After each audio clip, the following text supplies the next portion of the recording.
You looked at their name on your phone, and for the first time, you didn't answer. Not because you were busy, not because you missed it, because you finally realized something. They only stayed close when they could control you. And the moment you became uncontrollable, they disappeared. Here's what nobody talks about. You don't feel guilty about not answering. You don't feel lonely. You feel relief. That relief is data. Today, we're breaking down the psychology of people who cut you off when they can't control you. And what you'll discover might change how you see every relationship in your life. According to recent research from 2024, the brain's threat detection system becomes hyperactive when people experience loss of control. But here's what most people miss.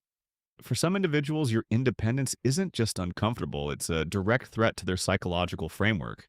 And if you're watching this video, chances are you've experienced this pattern. Someone tried to control your decisions, your boundaries, your reactions. When they realized they couldn't, they didn't get angry, they didn't argue, they just vanished. And you felt something you didn't expect. Peace. Think about the last time someone tried to control your response to something. Maybe they said something hurtful, and when you didn't react the way they expected, they kept pushing. You're too sensitive. You're overreacting. Why can't you just let it go? But you held your ground. But you said, that's not okay with me. And suddenly everything changed. They went quiet, then distant, then gone. Here's what was actually happening in that moment. Dr. Stephen Porges's polyvagal theory explains that when people feel their control slipping, their nervous system activates what's called the dorsal vagal response. But in controllers, this doesn't lead to withdrawal for self-protection. It leads to withdrawal as punishment. The difference is crucial. When you withdrew, you were protecting your energy. When they withdrew, they were trying to restore their power by making you chase them. And here's the part that will make everything click.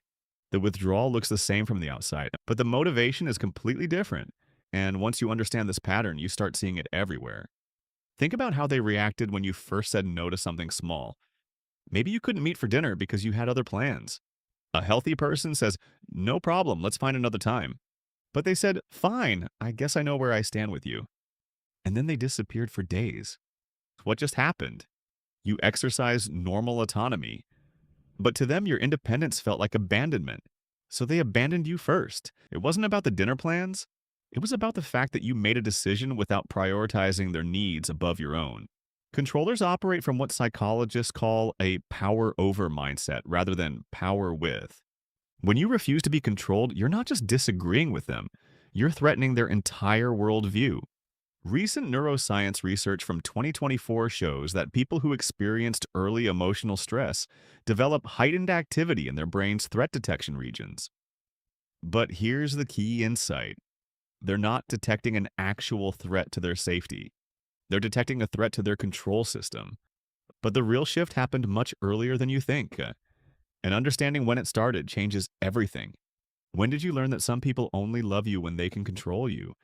For many of us, it started early. Maybe you grew up reading the room before you could read books. Learning that someone's mood could control your entire day. Scanning your parents' face the moment they walked through the door. Trying to predict whether tonight would be peaceful or chaotic. You learned that closeness came with conditions. That love and compliance were a package deal. So you adapted. You became the one who could sense tension before anyone spoke. The one who learned that the safest place was often invisible. You became controllable until one day you weren't. Murray Bowen's research on emotional cutoff reveals something fascinating about this pattern. Controllers often learned the same lesson you did, that relationships come with conditions. But while you eventually chose freedom, they chose control.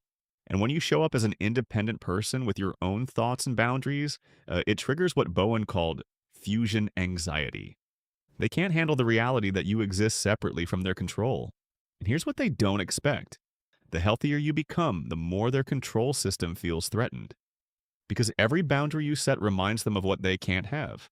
A 2024 research on social control shows that when people feel their influence slipping, they don't just get upset. They recalibrate their entire relationship strategy. Controllers have three main tactics. First, they escalate. They push harder, argue more, try to overwhelm your boundaries. You've changed. You used to be so easygoing. Why are you being so difficult? Second, they manipulate. They use guilt, shame, or emotional leverage to restore control. After everything I've done for you, I thought we were closer than this. You're hurting me by acting this way. But when both of those fail, they move to the third option, complete withdrawal. This isn't emotional regulation, it's strategic punishment. They're essentially saying, if I can't control you, you don't get access to me. Think about someone in your life who's done this. They didn't gradually distance themselves. They didn't have a conversation about feeling disconnected. One day they were trying to control your response to something, and the next day they were gone. That's not coincidence. That's pattern. This is where most people get it completely wrong. They think the cutoff is about the relationship. It's not about the relationship, and it's about power maintenance. When someone cuts you off because they can't control you, they're actually giving you valuable information. They're showing you that their connection to you was conditional on your compliance. Real relationships survive disagreement. They survive boundaries. They survive you being a separate person with your own thoughts and needs. Controlling relationships don't. And the moment you stop being controllable, the relationship ends. But here's the deeper psychology. Controllers often expect you to chase them when they withdraw. They expect you to apologize for having boundaries, to negotiate your autonomy, to prove that you value the relationship more than you value yourself. When you don't chase, when you let them go, it confirms their worst fear, that they never actually had the control they thought they had. And that's when the real punishment begins. They don't just leave, they make sure you know they're gone. They might post on social media about how much better their life is now. They might reach out to mutual friends with their version of what happened. They might even try to turn people against you. All of this serves one purpose, to make you regret choosing independence over compliance. But here's what they never expected. You didn't chase them. You didn't apologize for being uncontrollable. And you didn't regret choosing yourself.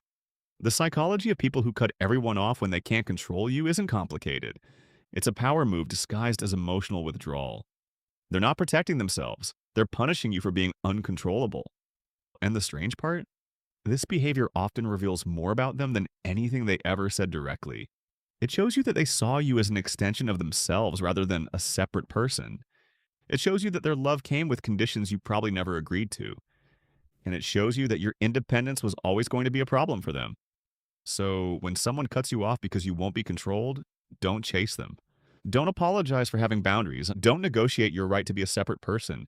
Instead, recognize it for what it is: information. They just showed you that their connection to you was never about you as a person. It was about you as a controllable resource. And once you see that clearly, the cutoff stops feeling like rejection. It starts feeling like freedom. So if you're watching this wondering if there's something wrong with you for feeling relief when controllers disappear, I want you to hear this clearly. There is nothing wrong with you. You're not cold. You're not heartless. You're not incapable of love. You're someone who learned that not everyone deserves access to your energy. And instead of letting that lesson make you bitter, you chose to protect your peace. That's not weakness.